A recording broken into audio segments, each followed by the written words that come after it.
But how did it affect you guys, your family and friends?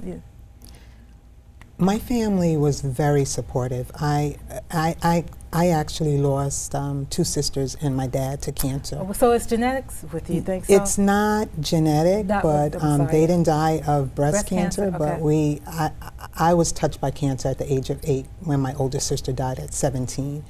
So my family was really supportive, and I knew I had to fight. I couldn't just give up. I wanted to in the beginning, but I knew I had to fight to help educate other people, to let them know that early detection saves lives. Oh.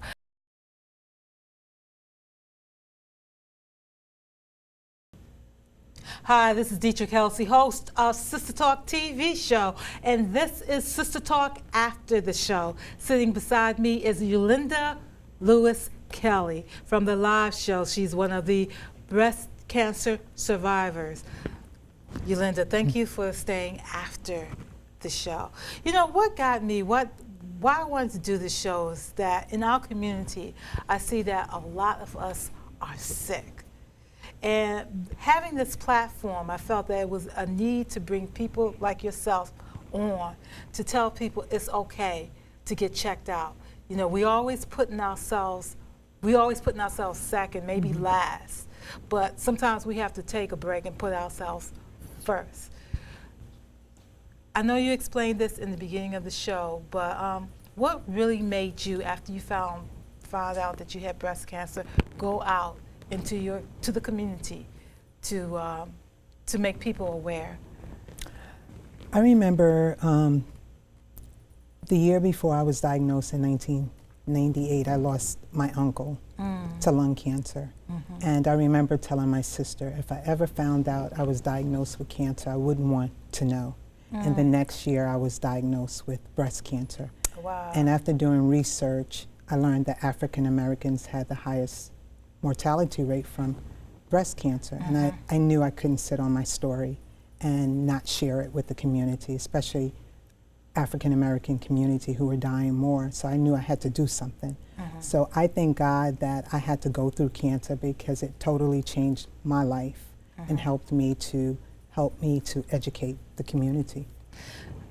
I thank God also, because when I sit next to you, I see that people are pretty comfortable approaching you and talking to you. Are you comfortable in approaching other people to say, look, this is what you have to do, and talking to them? I mean, how do you get people in our community to say, stop it, enough is enough, we got to take care of ourselves? I think, first of all, with me, I share my story anywhere I go.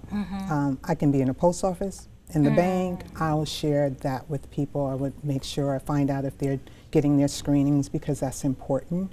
One thing, my former pastor from Kelley Temple Church of God in Christ, he allowed me the platform to speak about it in the church about cancer, and that opened up doors to help other people who were going through, and those who had the fear of getting screened. And so I'm an open book. I love to share what I've been through in order to help other people, and I think because I'm not afraid, people can approach me. In our community, is there, like, we could cure ourselves with folk remedy? Is that still going on? People still believe that. They definitely believe that. They believe that if cutting or exposing the cancer, if the doctors cut it or expose it, that's going to help make it spread. You know, there's still a lot of myths out there. So by us going out speaking, when I say us, my organization, Celebration of Life, and the Witness Project of Harlem, being able to share and get rid of those myths, help people to get rid of those myths, educate them, I think it's really helpful. Okay, but how about holistic medicine? In my circle, there are a lot of people that are involved in that as far as healing. What do you think about that as far as I think when I went through treatment, my doctor said there were certain holistic treatments that I couldn't take, because the type of cancer I had was estrogen positive, meaning it fed off of estrogen, and there was some holistic herbs that had estrogen in it. So I was advised to stay away from those. So I always tell people to make sure you speak to your doctors about any herbs that you're on, because there's some that can interfere with treatment or disease. So you don't rule that out. You just have to make sure you know what you're doing. Right, make sure because there are no known herbs that can heal you from cancer.